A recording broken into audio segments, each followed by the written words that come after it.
My dad ruined my childhood by choosing substances over our family, but after we escaped, we realized the truth was even much worse than that. I was 12 when my dad begged my mom to let him be homeless. You see, my mom was working 80 hours a week, and it was their millionth argument about how my dad does jack shit all day and needs to start pulling his weight. Up until this point, I barely knew who my mom was, just that she was the only reason I was alive. As for my dad, I thought he was a superhero. A superhero that does nothing but drink beer and watch recorded NBA games from the 80s, that is. I had no idea how dysfunctional our family really was, but this time during their routine argument, instead of defending himself or promising he'd figure stuff out eventually, he told her she deserved better. I watched the whole thing from afar, and it was the first time I had seen my mom cry. "Why can't you just be the man I fell in love with?" she yelled, her voice filled with exhaustion. "Please just move on." My father slurred his words before burying his face in his hands. Meanwhile, I just silently sobbed, wondering if I was the reason mommy and daddy were fighting all the time. That's when my mom did something I never thought I'd see. She gave up. "Okay," she whispered, before trudging up the stairs. My dad just sighed, and his body convulsed for a few seconds as if he was crying. But then he downed another beer and continued to watch NBA. Me and my mom moved out a few months later. I thought things would be harder, gloomier, but I was disgustingly wrong. My mom managed to cut her hours down to almost half, and for the first time ever, we were hanging out every weekend. She knew what topics I was doing in school, and even learned my favorite food. Her eyes were filled with a spark I'd never seen before, and I felt like the luckiest girl in the entire world. Then came my 13th birthday. I begged my mom to invite my dad to the dinner. Her eyes fell to the floor with disappointment. "Are you sure you don't want something else, honey? I finally have enough money to afford the Lego set you always wanted." "I'm sure." I cut her off. I sort of knew that I was being selfish, but I just missed my daddy. Well, not really. I also had a plan to get my parents back together. On the day my mom drove my dad, he looked effing awful. He smelled like sewage and his hands were covered in this ashy grime. On his back was a 5-tier backpack, filled to the brim with what looked like trashy clothes. I didn't even want to hug him, and so when he arrived, he immediately showered. "Mom, you have to leave the house so I can decorate. It's a surprise," I convinced her. She smiled and said, "Okay, honey, whatever you say," before leaving the house. The second the door closed, I hatched my plan. My parents told me they had their first date in a diner on Valentine's Day, so I decorated every corner of the wall with the decorations I thought they'd have back then. Red hearts, streamers, the works. I then used my phone to have Uptown Girl playing, their favorite song to play on the old jukeboxes. I even made a stack of fluffy pancakes with extra maple syrup and a homemade Oreo milkshake, because that was their go-to order. I didn't even invite anyone else to come. So by the time I was done, I woke my dad up from his nap and called my mom to come home. They both entered the kitchen at around the same time. I expected cartoonish love hearts to fill my mom's eyes, for my dad to take my mom's waist and waltz around the kitchen, both falling in love all over again. But instead, my mom pinched the bridge of her nose. "Oh, brother," my dad muttered, before opening the fridge to look for a beer. "So are you guys getting back together now?" I yelled, my tone cheery and naive. They sat me down on the couch. "Honey, our separation was never because of anything you did, and I'm sorry that you ever thought that," my mom said. "But Mom, why can't we just be happy together? Listen to your mother," my dad interrupted, but I didn't. I didn't want to. Why should I listen to her? She made you homeless. Of course, looking back, I completely regret how I reacted. At the time, I was simply just saying the first thing that came into my 13-year-old mind, but instead of getting mad, my mom just smiled. "I'm sorry, honey, but let's enjoy your birthday." I was pretty stubborn on doing anything but enjoying it, and that's when she pulled out the Lego Creator Expert roller coaster set, aka my dream gift. Immediately, I was distracted and became immediately engrossed into building. Yes, I was later diagnosed with autism. So while my dad kicked his feet up on the table and tried to load up old NBA recordings, my mom helped me. It was like I hadn't even said anything before. She always gave me so much grace. We were an hour in when I noticed a weird smell coming from the living room. It was like vinegar and plastic. My mom went to check it out. I heard a scream. When I ran in, I saw my dad wide-eyed, like a deer caught in headlights. In his hand was what looked like a burnt spoon, and in the other was a loaded syringe. "Please leave me alone," he pleaded, and proceeded to shoot up the entire thing right in front of me. I felt like I'd been punched in the stomach. My friend's words echoed in my head all day. "My mom says your dad's dangerous." The worst part was, she wasn't wrong. That night, my mom got a call from her boss, Diane. I could only hear my mom's side of the conversation, but I could tell something was wrong by the way her shoulders tensed, muscles coiling like springs. "No, I understand. Yes, we're being careful. I appreciate your concern." When she hung up, she sat beside me on the couch where I was working on a new Lego architecture set, the Empire State Building half constructed between us. Diane offered to let us stay in her basement apartment for a while, my mom said, carefully connecting two pieces I was struggling with, her fingers steadier than mine. "She's worried about us." I looked up, abandoning the tiny gray bricks. "Are we going?" My mom's jaw tightened, a muscle twitching beneath her skin. "No, this is our home. I won't let him chase us out of our own house." She squeezed my shoulder, her grip firm and reassuring. "We'll be okay." But that night, I heard her moving furniture against the doors, the scrape of wood against wood keeping me awake until dawn. The next day at school, Miss Garcia noticed the dark circles under my eyes, purple half moons that told the story of my sleepless night. "Rough night?" she asked as I slumped into the chair across from her desk. I nodded, then pulled out my journal, the pages crinkled from being stuffed in my backpack. I'd filled 3 pages since our last session, documenting every strange car that drove by our house, every hang-up call that left nothing but breathing on our answering machine, every shadow I thought I saw moving outside my window in the darkness. "I'm scared," I admitted, my voice smaller than I wanted it to be. "But I'm also really angry. Why can't he just leave us alone?" Miss Garcia nodded, her silver earrings catching the fluorescent light. "Those are normal feelings, but I'm concerned about your safety. Have you and your mom thought about additional security measures?" That question sparked something in me, a tiny flame of determination. If my dad was watching us, maybe I could watch him back. I found my old phone that night, the one my mom had replaced last Christmas. Its screen slightly cracked but still functional. It still worked when plugged in, the battery too worn to hold a charge. I positioned it on my windowsill, hidden behind my curtain, and downloaded a motion detection app that would record whenever it sensed movement outside, the red light blinking like a tiny guardian. For the next week, I studied his patterns like a scientist observing a strange new species. Tuesday evenings, he'd park 3 houses down in a rusted blue sedan. Thursdays, he'd walk by around 8 p.m., sometimes stopping to stare at our house, his silhouette distorted by the streetlights. Sundays were unpredictable. Sometimes he wouldn't show at all. Other times he'd appear multiple times, pacing the sidewalk across the street like a caged animal. I collected footage of him muttering to himself,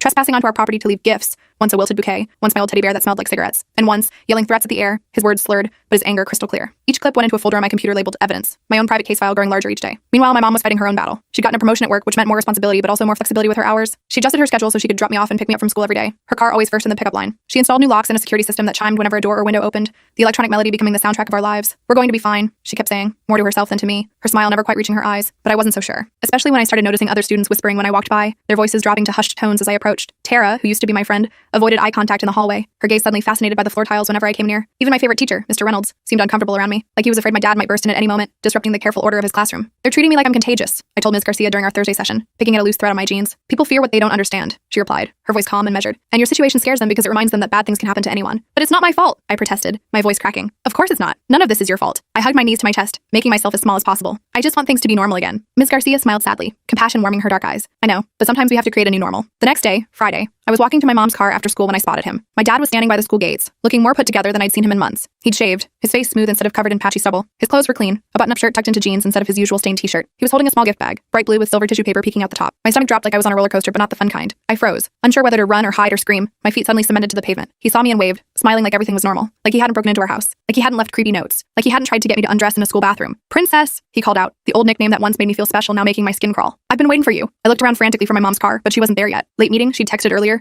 the words now flashing in my mind like a warning. My dad approached, and I backed away, clutching my backpack strap so tightly my knuckles turned white, the fabric cutting into my palms. Stay away from me, I said, my voice shaking like autumn leaves. Don't be like that, he said, his smile faltering, revealing something darker underneath. I brought you something. He held out the gift bag, dangling it like bait. I don't want it. His expression darkened, storm clouds gathering in his eyes. After everything I've done for you, this is how you treat me? You haven't done anything for me. The words burst out before I could stop them, hot and angry. You made mom work until she could barely stand. You chose substances over us. His face contorted with rage, transforming from the father I once knew into something monstrous. He lunged forward, grabbing my arm with one hand while the other reached for my chest, his fingers like claws. You ungrateful little— I dropped my backpack and screamed as loud as I could. Not words, just pure primal terror that tore from my throat. His hand clamped over my mouth, but I bit down hard, tasting the salt of his skin. He yelped and let go. I kept screaming, the sound echoing across the schoolyard. People turned to look, conversation stopping mid-sentence. A staff member, Mr. Kovac, the PE teacher with his clipboard and whistle, came running from the school building, his footsteps pounding the pavement. Hey! He shouted, his voice booming across the space between us. My dad released me and backed away, hands up in mock surrender, suddenly all innocence and confusion. Just talking to my daughter, he said, his voice suddenly calm and reasonable, a mask sliding perfectly into place. Family matter. Mr. Kovac put himself between us, his broad shoulders creating a human shield. You need to leave school property now, sir. My dad's eyes narrowed, but he backed away, each step reluctant. This isn't over, he said to me, quiet enough that only I could hear, the words slithering into my ear. Then he walked away, disappearing around the corner like a bad dream. My mom arrived 5 minutes later to find me sitting in the school office, shaking, while Mr. Kovac and the principal explained what happened, their voices low and serious. She hugged me so tight I could barely breathe, the familiar scent of her perfume momentarily drowning out my fear. That's it, she said, her voice steel and determination. We're getting a permanent restraining order. That night I couldn't sleep. Every noise made me jump, the house settling, the refrigerator humming, the wind in the trees outside my window. Every shadow seemed threatening, reaching for me with dark fingers. I kept thinking about what my dad had said. This isn't over. He was right. It wasn't over. But maybe I could help end it. I stayed up until 3 a.m., my eyes burning from staring at my computer screen, compiling all my evidence. The photos, grainy but unmistakable. The videos, shaky but clear enough. The journal entries, my handwriting growing more frantic with each page. I put everything together in a video presentation titled, He Says He Loves Me. I added text explaining each incident, dates, times, locations, creating a timeline of terror. I showed the progression, how he went from watching from a distance to leaving notes to trying to touch me inappropriately, each step more invasive than the last. The next morning, bleary-eyed but determined, I showed it to my mom. She watched the whole thing without speaking, her coffee growing cold beside her. When it ended, she pulled me into a hug and held me for a long time, her heartbeat steady against my ear. I'm so sorry, she whispered, her voice thick with emotion. I had no idea it was this extensive, this calculated. It's not your fault, I said, echoing what everyone had been telling me, finally starting to believe it myself. What do you want to do with this? She asked, gesturing to my laptop, the evidence of our nightmare glowing on the screen. I want people to know the truth. With Ms. Garcia's help, I wrote a letter to accompany the video, choosing my words carefully to explain the pattern of stalking and harassment that had become our daily reality. We sent it to my school counselor, my mom's HR department because my dad had called there once pretending to be my stepdad trying to get her schedule and a local shelter for families escaping abuse that Ms. Garcia recommended. Their contact information written in her neat handwriting. The response was immediate and overwhelming. The shelter referred us to a free legal clinic that specialized in cases like ours, understanding the unique dangers of our situation. A lawyer named Lawrence met with us the same day, his office cluttered but welcoming, reviewing my evidence with a grim expression that grew darker with each photo and video. This is extremely concerning behavior, he said, removing his glasses to rub the bridge of his nose. We need to file for a permanent no-contact order immediately and ensure he can't come near your property. Will it work? My mom asked, her hand finding mine across the desk. Lawrence was honest, his eyes meeting ours directly. It depends. But this evidence is compelling, especially the pattern of escalation you've documented. The court will take this seriously. A week later, my dad was served with the papers, the sheriff delivering them to the motel where he'd been staying. I thought I'd feel relieved, but instead, I felt terrified, imagining his rage when he read the legal language barring him from our lives. What would he do now? I didn't have to wait long to find out. He started posting on social media, calling me a spoiled brat who turned her back on blood. He claimed my mom had brainwashed me, poisoning me against him. He even created a fake profile pretending to be me, posting awful things about my mom, the words so unlike anything I would say. But something unexpected happened too. My video had quietly made its way through the school, not in a viral everyone watching it at lunch way, but in a whispered, have you seen this way, passing from teacher to counselor to parent to student. Teachers who had seen it started checking in on me more, their questions casual but their eyes watchful. Tara approached me in the hallway one Tuesday morning, her backpack clutched to her chest like armor. I'm sorry, she said, the words tumbling out quickly. My parents wouldn't let me hang out with you because they were scared of your dad, but I saw your video. That really sucks. Yeah, I said, not knowing what else to say. The understatement of the century hanging between us. Do you want to sit with us at lunch? She offered. A small olive branch extended across the chasm that had formed between us. Small gestures like that helped, creating tiny islands of normalcy in my sea of chaos. But I still jumped at every sound, the slam of a locker making my heart race. Still checked my window a dozen times before bed, making sure the latch was secure. Still woke up from nightmares where my dad was standing over me, his eyes empty and his hands reaching. The final confrontation happened 3 weeks after the restraining order was filed. I was walking to my mom's car after school, our new normal, when I spotted him in the school parking lot. He was pacing, muttering to himself, occasionally taking swigs from a paper bag-covered bottle, his movements jerky and unpredictable. I froze, my heart pounding so hard I could feel it in my fingertips. But this time, I wasn't alone. The school security guard, Mr. Williams, who had been briefed about my situation thanks to the video, noticed him too, his his radio already in hand. Go back inside, Mr. Williams told me firmly, his voice leaving no room for argument. Now. I ran back to the school entrance while Mr. Williams approached my dad, his stance cautious but determined. I couldn't hear what they were saying, but I could see my dad getting increasingly agitated, waving his arms, pointing toward the school, his face reddening with each passing second. The security guard spoke into his radio, the black device pressed to his lips. Within minutes, 2 police cars pulled into the lot, lights flashing but sirens silent. I watched from the school doors as they talked to my dad, their postures tense but professional. He kept trying to walk away, but they blocked his path, forming a human barrier between him and the school. Finally, one officer took his arm and led him to the police car, my dad's resistance melting into defeated compliance. They searched his backpack and pulled out the bottle, a kitchen knife with a worn wooden handle and what looked like an old photograph, its edges curled with age. My dad looked toward the school, his eyes scanning until they found me watching from the doorway, a small figure behind glass. For a moment, our eyes locked across the distance. I expected to see hatred or anger, but instead I saw something worse. Nothing. His eyes were empty, like he was looking through me rather than at me, as if I were already a ghost in his memory. They put him in the back of the police car and drove away, the red and blue lights fading into the distance. My mom picked me up 30 minutes later. The principal had called her, and she'd left work immediately, her hair still in the neat bun she wore for important meetings. She looked exhausted but relieved, the contradiction written in the lines around her eyes. They're holding him for violating the restraining order, she explained as we drove home, her knuckles white on the steering wheel. They found alcohol and a weapon. It's serious this time. I nodded, staring out the window at the familiar streets passing by, houses where normal families lived normal lives. I should have felt victorious. This was what we wanted. Him gone, us safe. But I just felt hollow, emptied out like a pumpkin after Halloween. When we got home, my mom didn't say anything about what happened. She just handed me a slice of leftover birthday cake, the one we'd bought to replace the disastrous pancake dinner, and sat beside me while I worked on my newest Lego set, a space shuttle this time with tiny astronaut figures. We built in silence. No music, no TV, just the satisfying click of bricks fitting together and the sound of peace finally settling around us like a blanket. Mom? I said after a while, connecting the shuttle's wing. She responded, sorting through the smaller pieces. Is he ever coming back? She put down the instruction manual and looked at me directly, her eyes clear and certain. No, honey, he's not. Good, I said, and meant it, the word small but definitive. That night, I slept through the night for the first time in months, no dreams disturbing my rest. In the morning, I deleted the folder labeled evidence from my computer, watching the progress bar as it erased my digital archive of fear. I didn't need it anymore. At school, things slowly shifted. I wasn't the girl with the dangerous dad anymore. I was just me, the quiet kid who liked Lego and struggled with group projects and sometimes said the wrong thing because social cues were hard to read through the static of my thoughts. Ms. Garcia helped me understand that my autism wasn't the reason my dad became who he was. It wasn't the reason my parents fought. It wasn't the reason for any of it. Your brain works differently, she explained during one of our sessions, her office a safe harbor in my week. That's not good or bad. It's just you. And you deserve to be loved exactly as you are. 2 months after my dad was arrested, my mom and I started a new tradition. Every Sunday, we'd build something together. Sometimes Lego, sometimes a puzzle, sometimes a craft project from the kits that had started appearing in our house. We'd talk about our week, about school, about work, never about him. One Sunday, as we were putting the finishing touches on a Lego skyline of New York City, the tiny plastic buildings creating a miniature Manhattan on our coffee table, my mom asked, "Are you happy?" I thought about it. The question bigger than it seemed. Was I happy? I still had nightmares sometimes, waking with his name caught in my throat, still flinched at unexpected noises, my body remembering fear before my mind could process safety. Still missed the idea of what a father should be, the bedtime stories and piggyback rides and dad jokes that existed only in my imagination now. But I also had a mom who loved me enough to fight for me, her strength revealed in crisis. I had a therapist who helped me understand myself better, my autism a different operating system, not a flaw. I had friends who were slowly coming back into my life, bridges being carefully rebuilt. I had a home that felt safe again, the furniture no longer barricading the doors. I'm getting there, I answered honestly, placing a tiny tree in Central Park. She smiled and handed me the final piece, the tiny Statue of Liberty that completed the set, its green patina perfectly rendered in plastic. Me too, she said, our fingers touching as I took the piece. The next morning, I woke up to the sound of my mom making breakfast. Not pancakes. We'd both silently agreed those were off the menu for a while, but French toast with cinnamon, the sweet smell winding its way under my door. The smell pulled me out of bed and into the kitchen, my feet cold against the tile floor. Morning, sleepyhead, she said, sliding a plate toward me, the toast golden brown and dusted with powdered sugar. I've got some news. My stomach tightened, muscles contracting with instinctive dread. In my experience, news usually meant something bad was lurking around the corner. Your dad's court date is set for next month, she said, sitting across from me, her own plate untouched. The prosecutor called yesterday. I pushed my French toast around the plate, creating sugary trails. Do I have to go? No, honey. You don't have to see him ever again if you don't want to. Relief washed over me like a warm shower. Muscles I didn't know were tense finally relaxing. I took a bite of food, suddenly hungry, the sweetness exploding on my tongue. But my mom continued, watching me carefully. They might need your video as evidence. Would that be okay? I nodded, swallowing. Will he go to jail? I don't know, but he'll get help, one way or another. I wasn't sure if I cared anymore whether he got help. Part of me, a small, mean part I didn't like to acknowledge, hoped he'd suffer, locked away where he couldn't hurt anyone else. The rest of me just wanted to forget he existed, to erase him from my story. At school that day, Tara invited me to her birthday party that weekend. A sleepover with 5 other girls, all from our grade. My first invitation since everything happened. The pink card decorated with glitter and stickers. Are you sure your parents are okay with me coming? I asked, the question escaping before I could stop it. Tara rolled her eyes, the gesture somehow comforting in its normalcy. Duh. My mom actually feels super bad about before. She wants to make it up to you. That night, I asked my mom if I could go, the invitation propped against my water glass at dinner. She hesitated, her forehead greasing with worry, the protective instinct that had kept us safe now potentially keeping me isolated. I'll be fine, I insisted, leaning forward. Tara's house is like the safest place ever. Her dad has those fancy security cameras everywhere. My mom smiled, the worry line softening. Okay, but call me if you need anything. Anytime. The sleepover was normal. Gloriously, boringly normal. We ate too much pizza, the cheese stretching in long strings from slice to plate. We watched a scary movie that wasn't actually scary, screaming at the predictable jump scares. We stayed up way too late talking about crushes and teachers and TikTok dances, our sleeping bags arranged in a circle on Tara's bedroom floor. No one mentioned my dad. No one treated me like I was fragile or dangerous or contagious. For a few hours, I was just a regular 13-year-old girl having fun with friends. The weight of the past year temporarily lifted from my shoulders. When I got home the next day, my mom was sitting at the kitchen table with a stack of papers, brochures spread out like a colorful fan. What's all that? I asked, dropping my overnight bag by the door with a thud. College brochures, she said, grinning, a new light in her eyes. I'm thinking about going back to school. I blinked in surprise. The idea so unexpected it took a moment to process. Really? For what? Social work, maybe. or psychology. She shuffled the papers, organizing them into neat piles. I've been thinking about it for a while. Ms. Garcia actually suggested it. But what about your job? I asked, practical concerns bubbling up. I keep working, just cut back my hours. And there are night classes, online options. She trailed off, looking uncertain for the first time in months. What do you think? I thought about how much my mom had changed since we left my dad. How she smiled more, the expression reaching her eyes. How she had time for me now, present in ways she couldn't be before. How she was discovering parts of herself that had been buried under stress and exhaustion, like archaeological treasures being carefully unearthed. I think it's awesome, I said, and meant it, pride warming my voice. 2 weeks later, we got a call from Lawrence, our lawyer. My dad had accepted a plea deal. Violation of restraining order, possession of a weapon, attempted assault. He'd served 6 months, then mandatory rehab, followed by 5 years of probation. During that time, he couldn't contact us or come within 500 feet of our home or my school, the legal barrier protecting us from his chaos. It's over, my mom said after hanging up, the phone placed carefully on the counter. Really over. But it didn't feel over. Not yet. There was still a knot in my chest that wouldn't loosen, tight and persistent. Still questions that needed answers,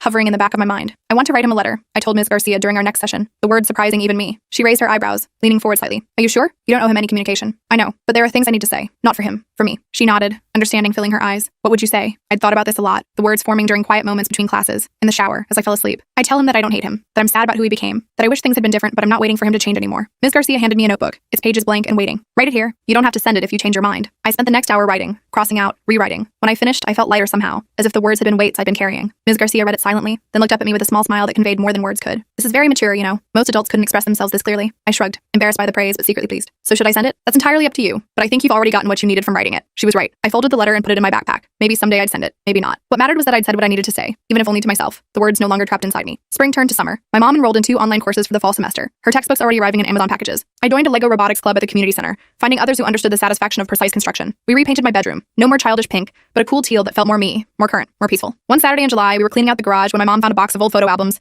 dusty and forgotten in a corner. Want to look through these? She asked, blowing dust off the top one, particles dancing in the sunlight streaming through the garage windows. I hesitated, my body tensing automatically. Are there pictures of him? Some, she admitted, her honesty a constant I'd come to rely on. But there are also pictures of you as a baby, your first steps, your preschool graduation, good memories worth keeping. We sat on the garage floor and opened the first album, the plastic pages sticking slightly from disuse. There I was, a tiny bundle in a hospital blanket, red-faced and squalling. My mom, looking exhausted but radiant, dark circles under her eyes but joy in her smile. And yes, my dad, younger and cleaner, staring at me with wonder, his finger caught in my tiny fist. He loved you, my mom said softly, her voice gentle with memory. Before the substances took over, he really did. I traced the photo with my finger, the glossy surface smooth beneath my touch. This man was a stranger to me now, as distant as a character in a book. What happened to him? My mom sighed, the sound containing multitudes. A lot of things. He lost his job, started drinking too much. One bad choice led to another, each one making the next one easier. She closed the album, her decision gentle but firm. But that's his story, not yours. You don't have to carry it. That night, I dreamed about my dad. Not the scary version who showed up at my school with violence in his eyes, but the one who used to push me on the swings when I was little, his hands strong and safe on my back. The one who taught me to ride a bike, running alongside until I found my balance. The one who existed before everything fell apart, before chemicals rewired his brain and stole him away. I woke up crying, not sobbing, just quiet tears that leaked out while I slept, dampening my pillow. I wiped them away and stared at the ceiling, watching the shadows from the streetlight outside dance across my room, forming patterns that dissolved as quickly as they formed. For the first time, I allowed myself to grieve, not just for what happened, but for what would never be. The father-daughter dances I'd never attend, corsage on my wrist, the driving lessons he'd never give me, patient instructions from the passenger seat, the normal boring family life I'd once taken for granted,